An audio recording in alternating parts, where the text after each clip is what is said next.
he created antivirus software used by millions.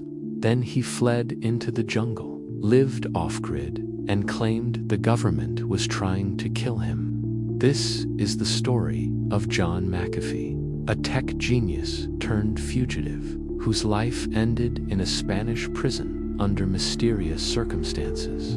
Was he a paranoid genius, a criminal hiding in plain sight? Or was he silenced before he could expose the truth?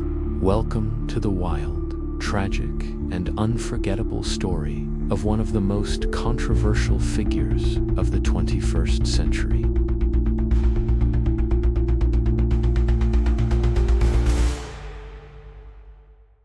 John McAfee was born in 1945 in the UK and raised in the United States.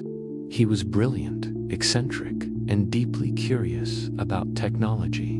In the 1980s, he founded McAfee Associates, one of the first companies to develop antivirus software. His software became a household name, protecting millions from digital threats. In 1994, he sold his company for millions and retired early, but he never stopped innovating. He dabbled in cryptocurrency, AI, and even ran for US president twice, not to win, but to make a statement. But behind the genius was a man with a dark side: addiction, legal troubles, and growing paranoia. In 2012, McAfee was living in Belize, a small Central American country known for its beaches and relaxed laws.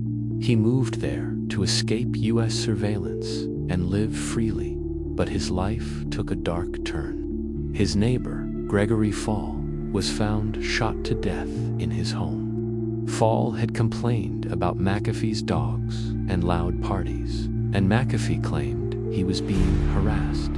When police began investigating, McAfee fled, not because he admitted guilt, but because he believed he was being framed.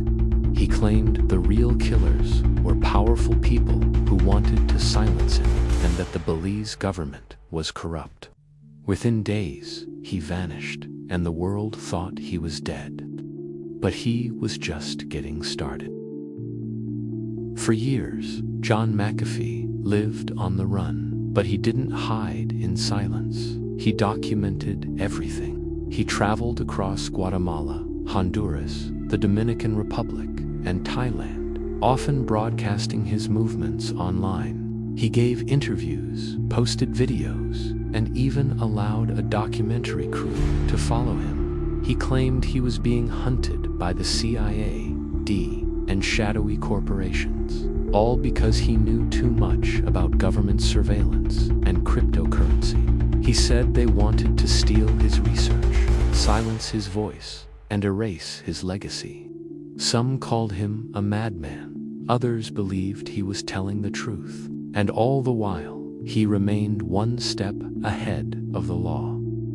In October 2020, McAfee was arrested in Barcelona, Spain, not for murder, but for tax evasion. US authorities sought his extradition for failing to report over $4 million in income from cryptocurrency consulting, speaking engagements, promoting altcoin. After a year in prison, on June 23, 2021, he was found dead in his cell, hanging from a rope made of torn bed sheets and clothing. The official cause: suicide. But many believe he was murdered, that he was silenced before he could be extradited and reveal what he knew.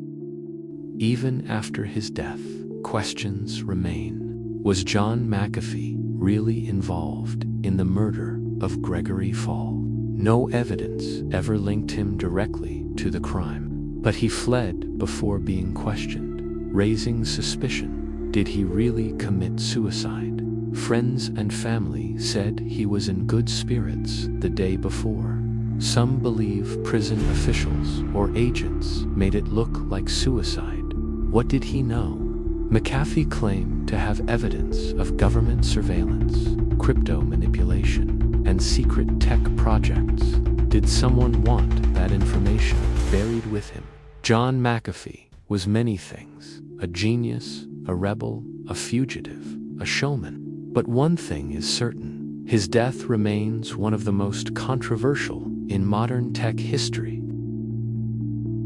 The case of John McAfee is more than just a true crime story. It's a warning about power, privacy, and what happens when a man knows too much. Was he a paranoid genius, a criminal on the run, or a whistleblower who was silenced? Maybe you've heard this story before. Maybe this is your first time learning about it.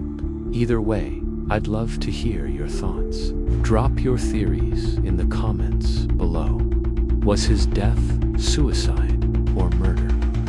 If you enjoyed this deep dive into one of the most mysterious true crime cases of the digital age, hit that like button, subscribe to the channel, and turn on the bell so you never miss another episode. Next week, we'll be diving into another chilling mystery: the disappearance of Malaysia Airlines flight MH370. So stay tuned, stay curious, and keep solving crimes with us. Until next time, goodbye and good night.